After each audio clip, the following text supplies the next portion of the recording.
ও কি গরম বন্ধুরা, কি গরম! এত গরমে আর একদম ভালো লাগছে না, পারছি না কিছু রান্না বান্না করতে, কিছু খেতে, কিছুই ভালো লাগছে না। তো বন্ধুরা, আজ এত গরমের মধ্যে আমি একদম লাইট খাবার দাবার খাচ্ছি। তো চলো তোমাদেরকে আমি একটু দেখিয়ে দিই যে আমি আজকে সারাদিনে কত লাইট খাবার দাবার রান্না করছি এবং কি কি রান্না করছি। তো এখানে আমি বেশ কিছুটা মুসুরির ডাল নিয়ে নিয়েছি। একদম দেখো, মুসুরির ডালটা ভালো করে ধুয়ে আমি প্রেশার কুকারে দিয়ে দিয়েছি যাতে খুব তাড়াতাড়ি রান্নাটা হয়ে যায়। একদম আমার ভালো লাগছে না রান্না করতে, আগুনের পাশে থাকাই যাচ্ছে না, খুব কষ্ট হচ্ছে বন্ধুরা। তোমরাও কিন্তু এই গরমে, এত 42-45 ডিগ্রি গরমের মধ্যে তোমরাও কিন্তু একদম হালকা খাবার দাবার খাবে, একদম লাইট খাবার দাবার খাবে, নাহলে শরীর কিন্তু খুব খারাপ হবে। তো আমি এখানে প্রেশারের মধ্যে কিছুটা, প্রেশার কুকারে কিছুটা মুসুরির ডাল আমি দিয়ে দিলাম। এবার প্রেশার কুকারটা আমি বসিয়ে দেবো এখানে, যাতে মুসুরির ডালটা খুব তাড়াতাড়ি সেদ্ধ হয়ে যায়। আর দেখো, এখানে আমি নিয়ে নিয়েছি কিছুটা বড় বড় সাইজের পটল ভাজা করার জন্য। তো আমি ডালের সাথে কিন্তু এই ভাজা ঠাজা দিয়েই মোটামুটি খেতে খুব ভালো লাগে। আর তো কিছু খেতে ভালো লাগছে না, কোনো তরকারি না, কিছু না, একদম ভালো লাগছে না। তো আমি এখানে পটলগুলোর মধ্যে লবণ আর হলুদ আমি মাখিয়ে নিলাম, আর একটু চিনি মাখিয়ে নিলাম, মিষ্টি মিষ্টি হবে ভাজাটা, খেতে ভালো লাগবে। সেই জন্য আমি এগুলো মাখিয়ে নিলাম আর একদম ভেজে নেবো। ডাল করব, আর কিচ্ছু করব না। তো অনেক রকমের ভাজা আজকে আমি নিয়ে নিয়েছি, তৈরি করব এবং আর ডাল করব, একদম টকের ডাল করব। দেখো, এখানে আমি গ্যাসটা ধরিয়ে দিলাম এবং এই লবণ আর হলুদগুলো আমি খুব সুন্দরভাবে পটলগুলোর মধ্যে মাখিয়ে নিলাম।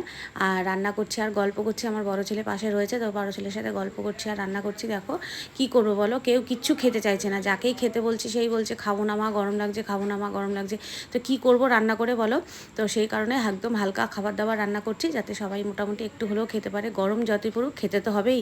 খাবারটা তো আর মানে পেটটাকে তো আর অফ রাখা যাবে না। যেরকম কর্ম আমাদের করতে হবে, সেরকম খাবারও আমাদের খেতে হবে। তো সে কারণে আমি এখানে একদম লাইট খাবার রান্না করছি। তো এখানে আমি বেশ কিছুটা কড়ার মধ্যে তেল দিয়ে দিলাম, সাদা তেল। আমি কড়াইটা বসিয়ে দিয়েছিলাম, কড়াইটা গরম হয়ে গেছিলো, এবার আমি সাদা তেল দিয়ে দিলাম। এক সাইডে ডাল বসিয়ে দিয়েছি, আর এক সাইডে আমি এখানে কড়াইয়ের মধ্যে আমি ভাজাভুজিটা করে নিচ্ছি। আর দেখো, এখানে আমি বেশ কিছুটা নিয়ে নিয়েছি পটলের খোসা, সরি, আলুর খোসা। তোমরা কি আলুর খোসা কোনোদিনও ভাজা খেয়েছো?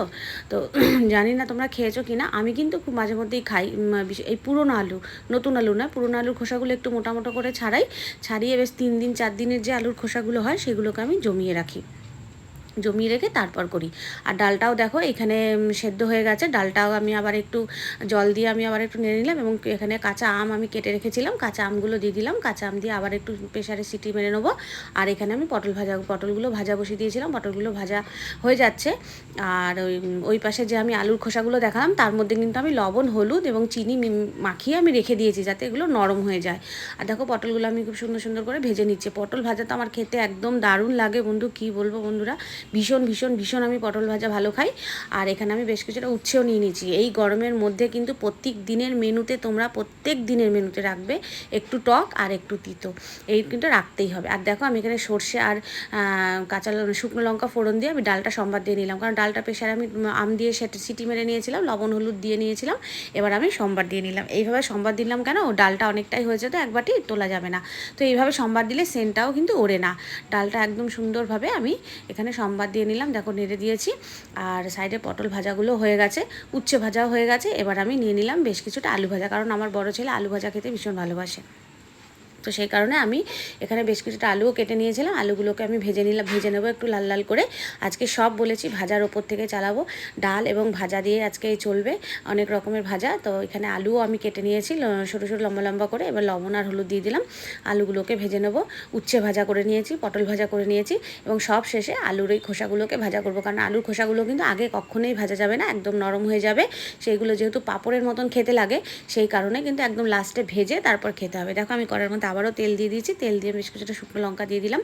দিয়ে এবার এই আলুর খোসাগুলো যে আছে, এবার আমি দিয়ে দেবো। লঙ্কাটা যখন একটু লাল লাল হয়ে আসবে, আলুর খোসাগুলো দেখবে লবণ আর হলুদ যা চিনি আমি মাখিয়ে রেখেছিলাম, তো একটু জল তো বেরোবে, একটু চিপড়ে চিপড়ে আমি নেবো। চিপড়ে চিপড়ে নিয়ে এবার আমি দিয়ে দেবো। দেখো, খুব একদম নরম হয়ে গেছে। নরম না হলে কিন্তু একদম চিপসের মতন দেখতে খেতে লাগবে না, কিন্তু খুব ভালো লাগে কিন্তু গরম ভাতের সাথে মেখে খেতে।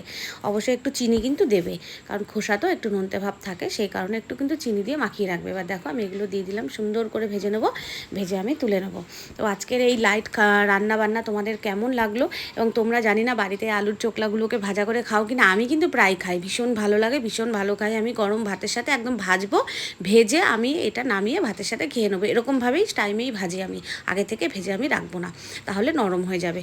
আর যদি এর মধ্যে তোমরা আরেকটু পোস্ত দিতে পারো, তো কোনো কথাই হবে না, একদম ওয়াও লাগবে খেতে গরম ভাতের সাথে।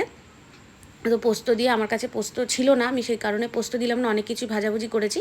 এবার দেখো এখানে আলু ভাজাটাও হয়ে গেছে আমার, এখানে পটল ভাজা হয়ে গেছে, আর ডাল তো তোমাদেরকে আমি দেখিয়ে দিলাম, আর হাঁড়িতে ভাত আছে। ব্যাস এবার আমি ভাজাগুলো তুলে নেবো, একদম তুলে নিয়ে দেখো হয়ে গেছে ভাজা। আলুর খোসাগুলোও বেশ সুন্দরভাবে ভাজা হয়ে গেছে। মিডিয়াম আঁচে রেখে সব সময় যে কোনো ভাজা টাজা কিন্তু মিডিয়াম আঁচে রেখেই করতে হয়। এবার আমি খেতে দিয়ে দেবো সবাইকে। আমি এখানে একটা থালা নিয়ে নিয়েছি, থালার মধ্যে নিয়ে নিচ্ছি কিছুটা সাদা ভাত, একদম গরম গরম ভাত আছে এখানে, আমি নিয়ে নিলাম সাদা ভাত। আর নিয়ে নেবো এবার পরপর সব সাজিয়ে নেবো ভাজাগুলো, যত রকমের ভাজা আমি করেছি। আমার ছোটো ছেলে তো সব ভাজাই খায়, কিন্তু আমার বড় ছেলে উচ্ছে ভাজা খেতে চায় না, ওকে একটু জোর করে খাওয়াতে হয় আমার, আর উচ্ছেটা বিশেষত, আর বাকি সব কিছুইও খায়। তো এখানে আমি দিয়ে দিলাম উচ্ছে ভাজা, আর এই দেখো সেই আলুর খোসাগুলোকে যে ভেজেছি একদম মুচমুচে করে, এখানে আমি আলুর খোসাগুলোকে দিয়ে নিলাম। তো বন্ধুরা আমার এই ভিডিওটা তোমাদের কীরকম লাগলো তোমরা কিন্তু অবশ্যই আমাকে লাইক কমেন্ট করে জানাবে, কমেন্টে অবশ্যই জানাবে এবং লাইক কমেন্ট করবে। বিভিন্ন রকমের ভাজা আর ডাল আজকের একদম এই খুব সামান্য সিম্পল মেনু তোমাদের সাথে আমি শেয়ার করে নিলাম, এবং এই গরমের মধ্যে এই সাধারণ রান্নাবান্না দিয়ে আজকে আমি আমার দিনটা চালাবো। দিনটা এইভাবেই আমি শেষ করবো, যে এইরকম হালকা রান্নাবান্না করে খেয়ে দিয়ে এইভাবেই কাটাবো। তো তোমাদের কাছে কীরকম লাগলো তোমরা কিন্তু অবশ্যই করে আমাকে জানাবে। দেখো সাইডে আমি পটল ভাজা নিয়ে নিয়েছি, আর বাটিতে আমি এবার ডাল নিয়ে নেবো, 4 রকমের ভাজা করেছি। এবার নিয়ে নেবো স্যালাডটা কিন্তু অবশ্যই লাগবে এই গরমে, আর ডাল নিয়ে নেবো। তো তোমরা আমার এই ভিডিওটা যদি ভালো লাগে তোমরা লাইক কমেন্ট শেয়ার করবে, এবং যারা নতুন বন্ধুরা আছে আমার চ্যানেলটিকে অবশ্যই করে সাবস্ক্রাইব করবে। বন্ধুরা আমি গরমের জন্য বেশ কিছু রান্না দিতে পারছি না, কিন্তু একটু গরম করলে আবার দেবো। তো সবাই ভালো থাকবে, সুস্থ থাকবে। আমার ভিডিওটা এখানেই শেষ হচ্ছে।